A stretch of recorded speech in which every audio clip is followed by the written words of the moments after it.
The Lakers had one of the more impressive and exciting seasons we've seen in recent memory. They started off the season 2-10, and there was also the silly narrative that LeBron and the Lakers' only goal was to pass Kareem's all-time scoring record. But then things started to change after the Lakers traded two of their biggest problems, Russell Westbrook and Patrick Beverley. And I'm not saying that they were bad players or anything, but their play styles and skill set just didn't fit with LeBron's. And in all honesty, Westbrook's style of play just didn't accumulate to championship basketball. After getting Jared Vanderbilt, D'Angelo Russell, Rui Hachimura, and Malik Beasley, it completely changed the direction of the team, and they fought their way back into the playoff picture. In the first round versus the Memphis Grizzlies, they showed the world just how good they really are, especially on the defensive end. Anthony Davis played out of his mind and had 26 blocks in the Memphis series, which tied for second in Laker playoff history. And then the Lakers' two best defensive stoppers, Jared Vanderbilt and Dennis Schroeder, made life extremely hard for Ja Morant to build up consistency, especially after his hand injury.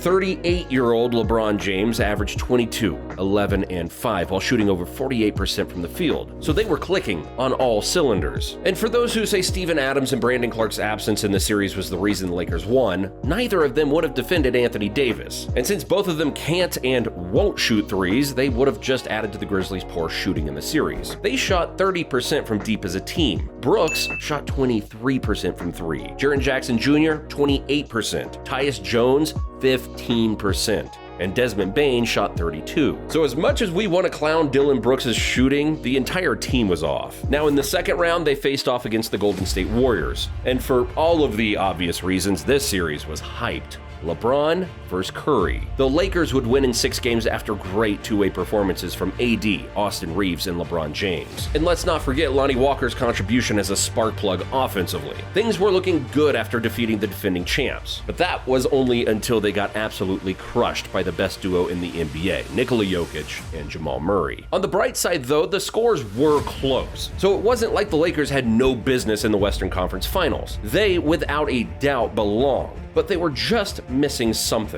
They needed an extra push, and they just simply didn't have it. Anthony Davis played like Anthony Bennett. D'Angelo Russell shot the ball blindfolded, and Dennis Schroeder and Jared Vanderbilt couldn't guard Murray if their lives depended on it. The only player who put up a fight was the guy old enough to be the Lakers' head coach, LeBron James. Maybe I'm exaggerating a little bit, but the Lakers definitely put up a good fight. They just couldn't compete with the Nuggets' firepower, and apparently no one could. So now that their season is over, tons of trade rumors are flying around, one after another. And one trade that keeps popping up more than the others is the Lakers trading for Kyrie Irving.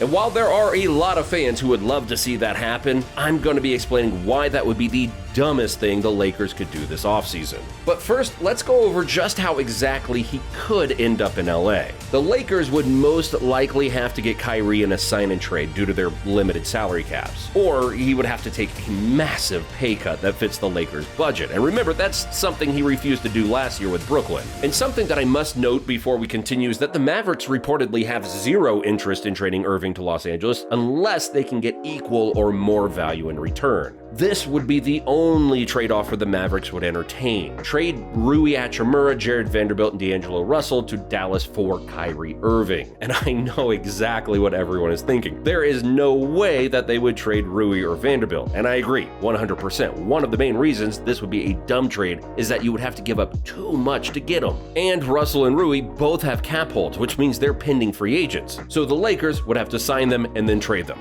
just so that we're clear. This trade would absolutely gut the Lakers' depth. And in today's NBA, super teams are no longer a thing. The last super team that worked was the Golden State Warriors in 2018. My theory for the reason that super teams don't work is pretty simple. The NBA has gotten too talented. Role players have evolved into players who could get you 25 to 30 points when needed. The younger generation of players are insanely skilled, even as rookies. And because of that, 3 players alone can't beat a well-coached and deep team. Just look at the 2 teams in this year's NBA Finals. The Denver Nuggets have 1 superstar and 1 borderline superstar in Jamal Murray, and the rest of the team is filled with talented role players who fulfill their roles better than anyone else in the league. When Aaron Gordon, Michael Porter Jr., Bruce Brown, and KCP first came into the league, no one thought they would someday become key pieces on a Finals team. But yet, there they are. Consider this. Do you think the Nuggets would have made the Finals if they traded away Gordon, Porter, and Bruce Brown to Dallas for Kyrie Irving? The answer is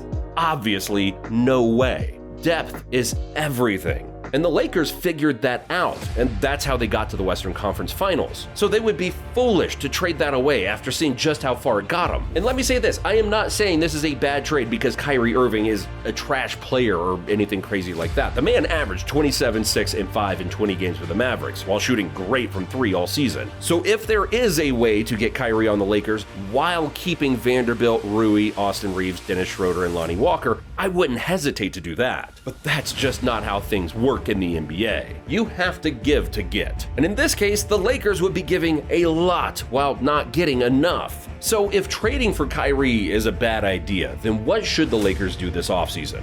Well, nothing. They made the Western Conference Finals without even having a lot of chemistry together. So just imagine how far they can make it with more experience. You also have to remember that Austin Reeves will most likely be even better next season. The same goes for Vanderbilt and Rui Hachimura. They're all under the age of 25, so they have plenty of room to grow. But let's be real for a moment real quick.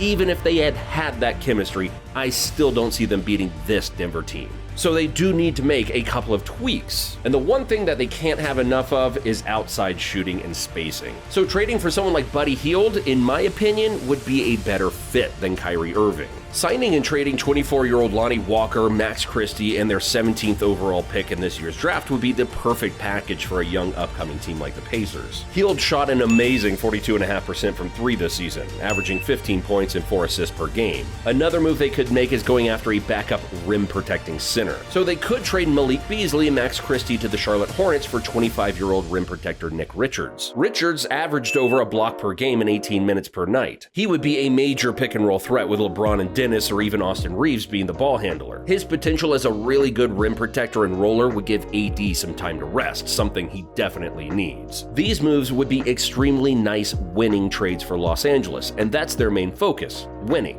Darvin Ham had this to say after getting swept by the Nuggets. Coming into next year, there's going to be expectations, as there should be within this organization, and what this organization has meant to the NBA and the world of sports as a whole. Each and every individual, each and every player, coach, any person, front office person, any person working for our organization, we got to see how we can take this momentum and take it to an even higher level, to the point where we're the ones that's outside celebrating. We're the ones that's on our way to the final stage of playing in the NBA Finals. Yeah, the Lakers are still in championship mode, and regardless of LeBron's age, he's still playing at a high level. But players like AD, Hachimura, and Austin Reeves are really going to have to step up in a big way if they want a chance at winning a title. Adding Buddy Hield to this roster could be the final piece they need, and that's only if Reeves and Rui take that next step as scorers. And even besides that, the only way they'll get their hands on a trophy is if Anthony Davis can actually play like Anthony Davis for a full series. And notice that I didn't say he needed to stay healthy. He stayed healthy throughout the playoffs and battled through multiple injuries that would have usually kept him out. The problem was that even when he was on the floor, he had a habit of just disappearing. Defensively, he's a monster. On some nights, he's a monster offensively as well, but his inconsistency really holds the team back at times. But what do you think? What should the Lakers do this offseason? Should they risk their depth and trade for Kyrie Irving, or should they trade for Buddy Hield or a player like Nick Richards? Let us know in the comments down below. Thanks for watching, and we'll see you in the next one.